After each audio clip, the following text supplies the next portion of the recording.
Hello बच्चों, आपका स्वागत है एडियोवर्स क्लासेस में। मैं आजम साहब आपका स्वागत करता हूँ एडियोवर्स क्लासेस में। हम लोग पिछले वीडियो में पढ़े थे मैटर इन आवर सराउंडिंग का क्लास 9 का चैप्टर 1 पढ़ रहे थे। अब वही चैप्टर को हम लोग आगे कंटिन्यू करेंगे।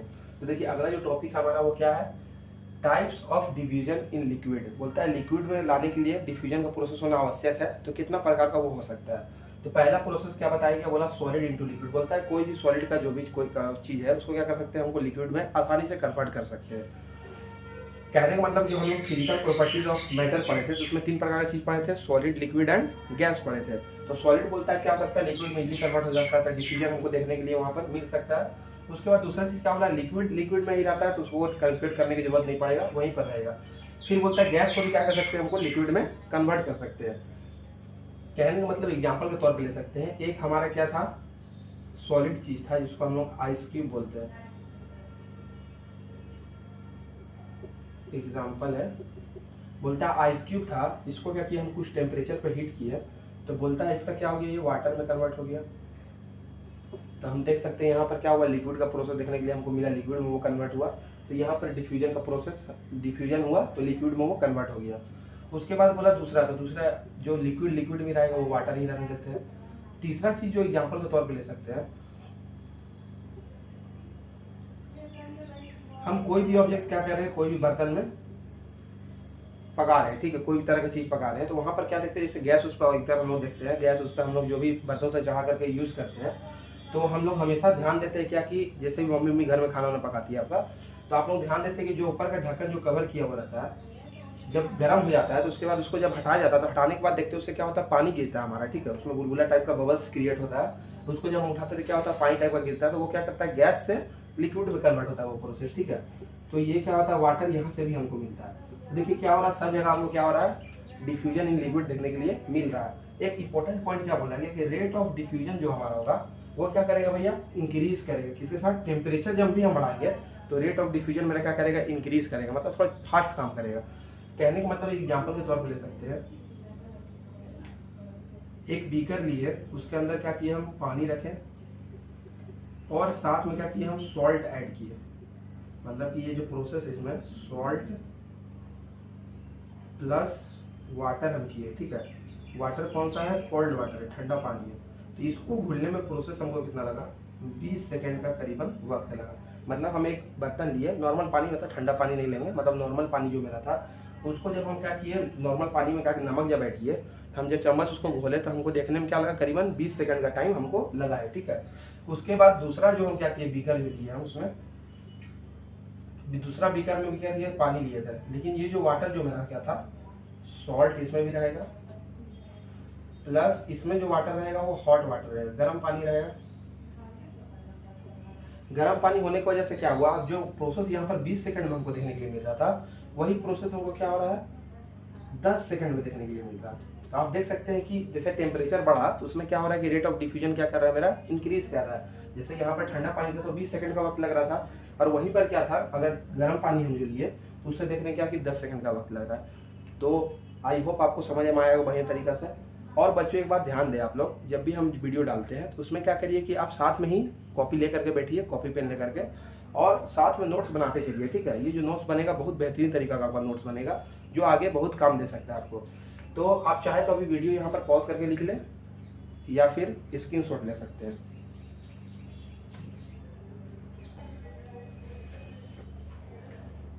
चलिए तो बच्चों अब हम लोग आगे बढ़ते हैं। अगला जो टॉपिक हम क्या देखेंगे, बोलता है अदर स्टेट्स ऑफ मैटर, ठीक है। 3 स्टेट ऑफ मैटर हम लोग पढ़े, सॉलिड, लिक्विड और गैसेस के बारे में पूरे बढ़िया तरीके से हम लोग जान गए। अब बोलता है कि कुछ अदर स्टेट ऑफ मैटर भी है जो कि स्कूल के नज़रिए से ज़्यादा इंपॉर्टेंट नहीं है, लेकिन फ्यूचर के लिए आपका कुछ काम दे सकता है। तो हम पूरे डिटेल में सब चीज़ पढ़ेंगे। तो देखिए क्या बोलता है कि प्लाज्मा बोलता है एक अदर स्टेट है, ठीक है। बोलता है प्लाज्मा है क्या, तो बोलता है plasma is super energetic and super excited particle in the form of ionised gases. तो बोलता है जो प्लाज्मा जो क्या है वो सुपर एक्साइटेड क्या है, पार्टिकल है और सुपर एनर्जेटिक है, ठीक है। मतलब उसका एनर्जी जो क्या होगा वो भी पूरा सुपर रहेगा, और मतलब अट्रैक्शन जो फोर्स ऑफ अट्रैक्शन जो भी रहेगा वो क्या रहेगा, बहुत फास्ट उसका रहेगा। उसी को हम लोग क्या बोलते हैं, प्लाज्मा बोलते हैं, लेकिन बोलता है in the form of ionised gas. Ionised gas क्या होता है, तो बोलते हैं जो हम लोग सन जो होता है हम लोग का, तो देखते हैं ग्लो जब करता है वो, अगर कोई सन हमारा है ग्लो करता है तो हमारे तक रेडिएशन पहुंचता है, मतलब हल्का फुल्का रेडिएशन हमको देखने के लिए वहाँ मिलता है। तो सन से बहुत ज़्यादा ही रेडिएशन मिलता है तो हमको हीट प्रोड्यूस होता है, उसी को हम लोग क्या बोलते हैं, आयोनाइज्ड गैस बोलते हैं। तो उसी के तौर पे इसमें क्या बोलते हैं, एग्जाम्पल है नियोन बल्ब। जैसे देखते हैं बार में क्या किया जाता है, कभी कोई होटल का रेस्टोरेंट रहता है, उसमें बल्ब जो यूज किया उसका नाम जो लिखा हुआ रहता है, जैसे कोई एक मान लेते हैं रॉयल इनफील्ड का शोरूम रहता है, ठीक है। तो इसका जो यहाँ नेमिंग जो किया हुआ रहता है, उसका आगे देखते हैं क्या कि वो लाइट उसके अंदर जल रहा है, लेकिन उसमें क्या होता है, रेडिएशन निकलता है। मतलब रेडिएशन देखने में थोड़ा एडवांस टाइप का लगता है। यहाँ जैसे आर में निकल रहा है, ओ में निकल रहा है, वाई में निकल रहा है, तो कुछ अजीब टाइप का हमको देखने के लिए वहाँ पर मिलता है। उसी को हम लोग नियोन बल्ब का यूज करना बताते हैं, तो वो भी आयोनाइज्ड गैस से बनाया जाता है। फिर एक एग्जाम्पल इंपॉर्टेंट पॉइंट इसमें क्या दिया, बोलता है the sun and star glow due to the presence of plasma. जो अभी आपको बात बताए हम कि जो मेरा सन होता है और जो स्टार जो होता है वो चमकता है किसके द्वारा से, मतलब जो चमकता है उजाला देता है किसकी वजह से, बोलता है प्लाज्मा उसके अंदर प्रेजेंट रहता है, तभी वो क्या करता है, ग्लो करता है। तो ये हमारा क्या बात हुआ, प्लाज्मा। इसको हम लोग क्या मान सकते हैं, फोर्थ स्टेट ऑफ मैटर मान सकते हैं, ठीक है। तो इसको हम लोग क्या मान सकते हैं, फोर्थ स्टेट ऑफ मैटर। उसके बाद हम लोग अगला जो पढ़ेंगे, थोड़ा नाम अजीब है इसका, लेकिन ये भी क्या है, एक स्टेट ऑफ मैटर है, तो हम लोग इसको फिफ्थ स्टेट ऑफ मैटर बोल सकते हैं। इसका नाम रखा गया है Bose Einstein condensate, BEC। Bose Einstein condensate का कहना है, मतलब ये अगला क्या है, फिफ्थ स्टेट ऑफ मैटर है हमारा। तो बोलता है in 1920 Indian physicist Satyendra Nath Bose done some calculation on fifth state of matter. बोलता है कि 1920 का बात है, एक इंडियन फिजिसिस्ट मतलब जो फिजिक्स में महारत हासिल किया था उनको फिजिसिस्ट बुलाया था। तो बोलता है उनका नाम क्या था, सत्येंद्र नाथ बोस, ठीक है। सत्येंद्र नाथ बोस जी जो थे वो क्या किए थे, कुछ कैलकुलेशन किए थे फिफ्थ स्टेट ऑफ मैटर के लिए, ठीक है। उसके बाद बोला कि based on this calculation Albert Einstein predicted a new state of matter called Bose Einstein condensate.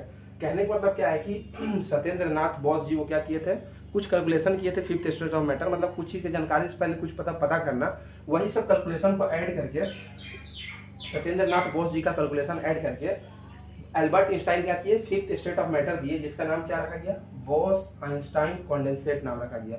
मतलब कहने का मतलब क्या है कि कोई एक पूरा कैलकुलेशन करके तैयार करके दिया, थोड़ा सा उसमें कुछ हम और भर दिए, तो वो क्या किया, एक नया चीज, मतलब कुछ मौका का फायदा वहां पर उठाया जा रहा था। इसमें मेहनत किसका पड़ा, सत्येंद्र नाथ बोस जी का पड़ा, लेकिन अल्बर्ट आइंस्टाइन क्या किया, उसको प्रोसेस को पूरा खत्म किया लास्ट तक, तो उनका क्या हुआ, वो थोड़ा फायदा उठाए हम। तो उसमें क्या बोल सकते हैं, यही फिफ्थ स्टेट ऑफ मैटर का रखा गया, बोस आइंस्टाइन कॉन्डेंसेट। देखिए तो इसका नाम रखा गया इसलिए बोस आइंस्टाइन कॉन्डेंसेट नाम रखा गया इसलिए। देखिए दोनों में क्या था, दोनों का योगदान बराबर था।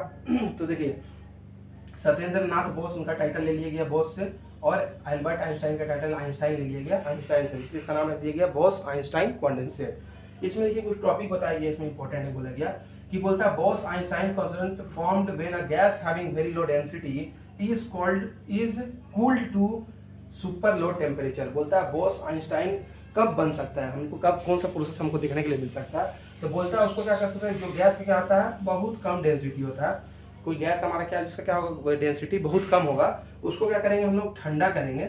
कि हम कहाँ पर, बोलता है सुपर लो टेम्परेचर, मतलब कि माइनस डिग्री में हम क्या करेंगे, बहुत सुपर लो टेम्परेचर मतलब बहुत कम टेम्परेचर में क्या करेंगे, हम उसको ठंडा करेंगे, किसको, गैस को, जिसका कम डेंसिटी होगा। तो हमको क्या हो सकता है, बोस आइंस्टाइन कॉन्डेंसेट का देखने के लिए फॉर्मेशन हमको मिल सकता है। आई होप बच्चों आपको अंडरस्टैंड होगा ये वाला। आप चाहे तो वीडियो पॉज करें या फिर स्क्रीनशॉट लेके लिख सकते हैं।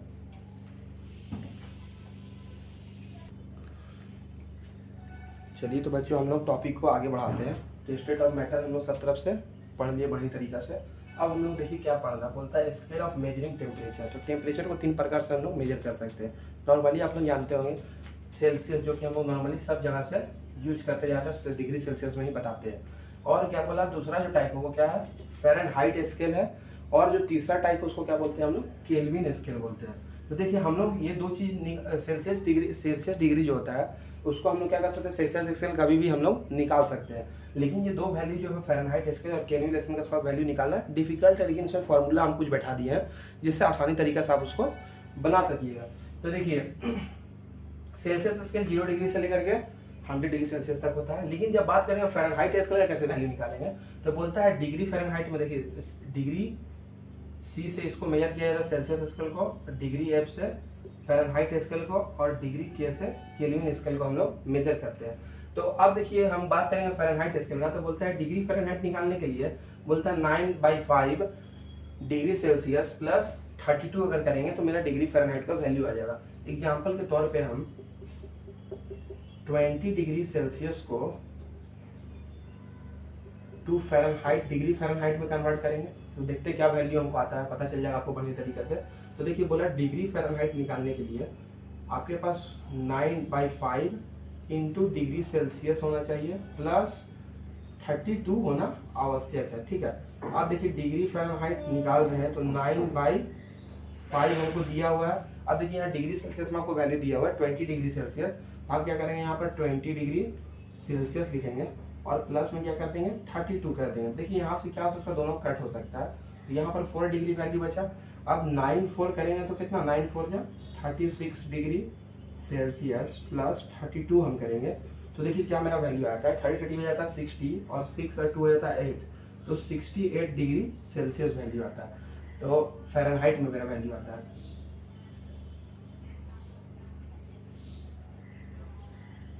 जो मेरा वैल्यू आया वो क्या है, डिग्री फ़ारेनहाइट में मेरा वैल्यू आएगा। तो कहने का मतलब क्या हुआ कि डिग्री फ़ारेनहाइट का जो मेरा वैल्यू होगा, जो 20 डिग्री सेल्सियस को अगर हम बात करते हैं डिग्री फ़ारेनहाइट में तो वो कितना होता है 68 डिग्री फ़ारेनहाइट होता है। उसी तरीके से देखिए बोलता है केल्विन स्केल।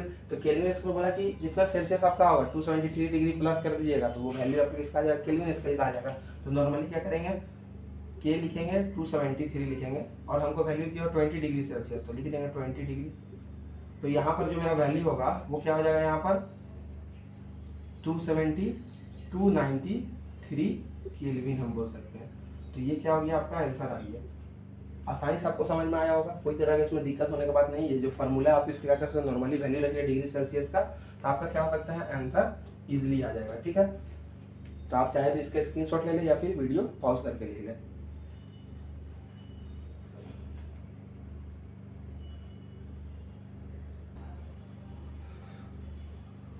तो बच्चों हम लोग जाने 3 स्केल में कैसे कैसे करके डिग्री को हम लोग मेजर कर सकते हैं।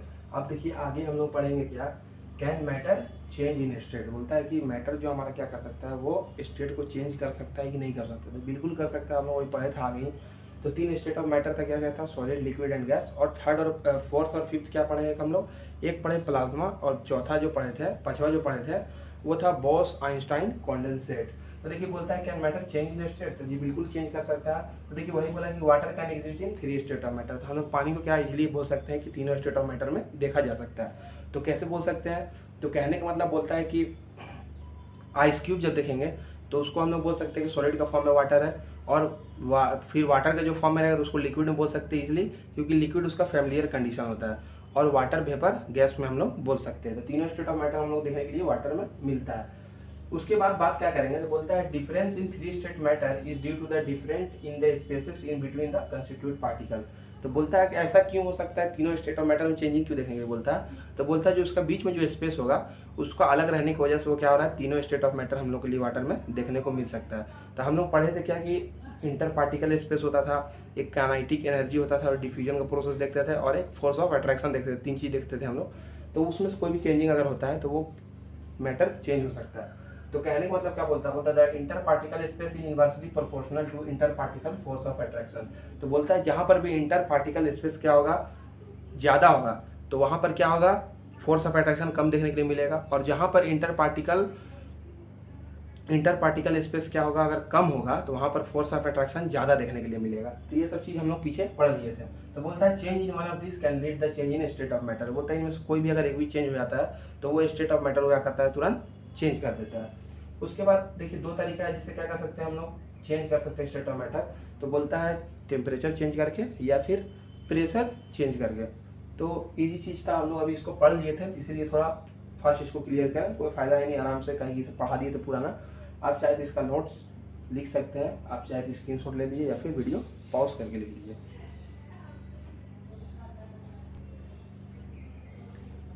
तो देखिए बच्चों अब हम लोग आगे बढ़ते हैं, और आगे बढ़ते हुए क्या देखना है हम लोग को, बोलता है effect of change in temperature. बोलता है कि इफेक्ट क्या होता है, चेंज इन टेम्परेचर करते हैं तो क्या क्या हमको इफेक्ट देखने के लिए मिलता है। तो बोलता है कि अगर चेंज जो स्टेट करेगा, स्टेट ऑफ मैटर क्या करता है, चेंज करता है, किससे, सॉलिड से जाता है किसमें, लिक्विड में जाता है तो उसको हम लोग क्या बोलते हैं, कौन सा मतलब इफेक्ट वहाँ पर प्रेजेंट रहेगा, तो उसको बोल सकते हैं मेल्टिंग पॉइंट प्रेजेंट रहेगा वहाँ पर। तो अब क्या होगा, सॉलिड लिक्विड में कन्वर्ट होगा। उसके बाद दूसरा जो बताया गया, बोला change of state from liquid to solid. बोला कि लिक्विड से सॉलिड में जब हम कन्वर्ट करेंगे तो उस प्रोसेस का हम लोग कौन सा इफेक्ट पड़ेगा वहाँ पर, तो हम लोग बोलेंगे फ्रीजिंग पॉइंट का प्रोसेस पड़ेगा। फिर बोला change of state from liquid to gas. बोलता है लिक्विड से क्या करेंगे, गैस में जब हम कन्वर्ट करेंगे तो वहाँ पर कौन सा इफेक्ट पड़ेगा, तो हम लोग बोलेंगे बॉइलिंग पॉइंट का इफेक्ट पड़ेगा। और उसके बाद फिर पूछेगा कि गैस से क्या करेंगे, फिर लिक्विड में हम कन्वर्ट करेंगे तो वहाँ पर कौन सा इफेक्ट पड़ेगा, तो बोलेंगे कॉन्डेंसेशन का प्रोसेस हमको वहाँ पर देखने के लिए मिल सकता है। एग्जाम्पल के तौर पे जैसे हम कोई भी प्रोसेस किए, जैसे हमारा सॉलिड से लिक्विड में कन्वर्ट करेंगे तो मतलब कि यहाँ पर हम क्यूब रखे बर्फ का, उसको क्या किए पानी में कन्वर्ट कर दिए, तो यहाँ पर हमको मेल्टिंग का प्रोसेस देखने के लिए मिला। दूसरा में क्या ले सकते हैं, बोलता है कि मेल्टिंग को फिर बोला लिक्विड से सॉलिड में कन्वर्ट होना चाहिए, तो मतलब जो पानी है वो क्या होगा, फिर बर्फ में कन्वर्ट होगा। यहाँ पर फ्रीजिंग करेंगे मतलब फ्रीज में रखेंगे तो वो क्या होगा, बर्फ में कन्वर्ट हो जाएगा। फिर बोलता है कि लिक्विड को गैस में अगर हम कन्वर्ट करेंगे तो क्या करेंगे, तो लिक्विड को गैस में कन्वर्ट करने के लिए हम बोले कि बॉइल करेंगे, मतलब खौलाएंगे पानी को, हीट करेंगे, तब फिर वो क्या हो सकता है, किस में जा सकता है, गैस में जा सकता है, मतलब वेपर बन के वो उड़ेगा। फिर बोला कि गैस से अगर लिक्विड में कन्वर्ट करना, मतलब गैस से हम फिर क्या करेंगे, अगर लिक्विड में कन्वर्ट करेंगे तो कॉन्डेंसेशन का प्रोसेस हमको देखने के लिए मिल सकता है। तो आई होप बच्चों you can understand this, please take screenshot.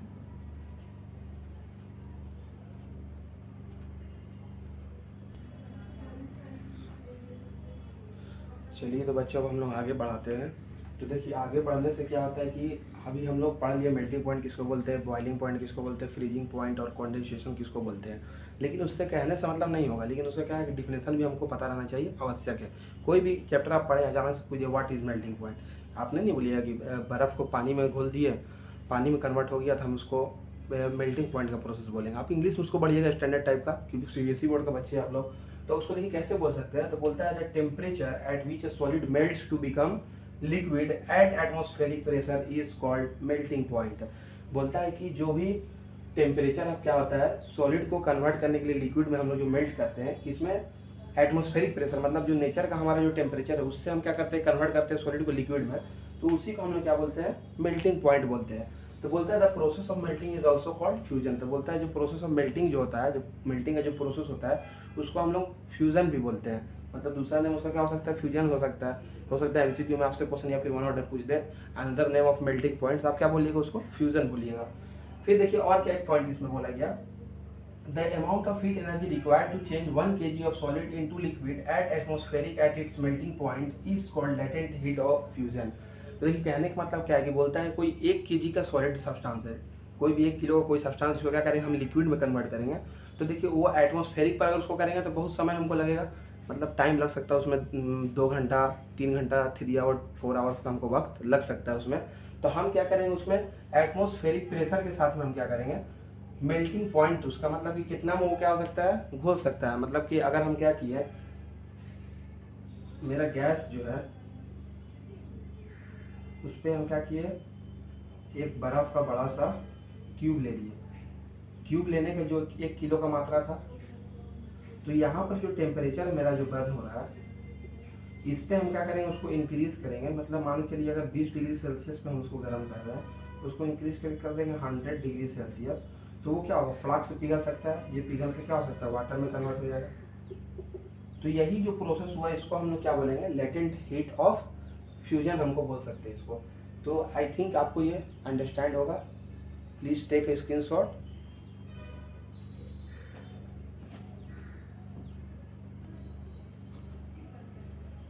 चलिए तो बच्चों आगे देखते हैं। अब मेल्टिंग पॉइंट पढ़ने के बाद हम लोग पढ़ेंगे क्या, फ्रीजिंग पॉइंट। तो फ्रीजिंग पॉइंट का डिफिनेशन कैसा हो सकता है, आप देख सकते हैं कि बोलता है temperature at which liquid freezes to become a solid at atmospheric pressure is called freezing point. बोलता है कि कोई भी टेम्परेचर पर हम क्या करते हैं, लिक्विड को जमाते हैं, जमा क्या किसमें कन्वर्ट करते हैं, सॉलिड में कन्वर्ट करते हैं, तो उसी एटमॉस्फेरिक प्रेशर में, तो उसी प्रोसेस को हम क्या बोलते हैं, फ्रीजिंग पॉइंट का प्रोसेस बोलते हैं। तो बोलता है process of freezing is also called solidification. तो बोलता है फ्रीजिंग पॉइंट का दूसरा नेम हम क्या बोल सकते हैं, सॉलिडिफिकेशन बोल सकते हैं। तो हम लोग अभी मेल्टिंग पॉइंट का भी दूसरा नेम पढ़े, तो मेल्टिंग पॉइंट का दूसरा नेम पढ़े, फिर अभी क्या पढ़ रहे हैं, फ्रीजिंग पॉइंट का दूसरा नेम पढ़े, तो उसको क्या बोले, सॉलिडिफिकेशन पढ़े।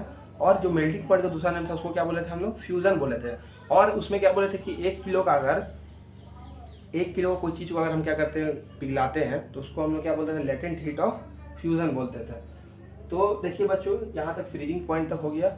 आज के लिए हम लोग यहीं तक यहीं तक रखते हैं और अगले वीडियो में आपसे मिलेंगे। Thank you, have a nice day.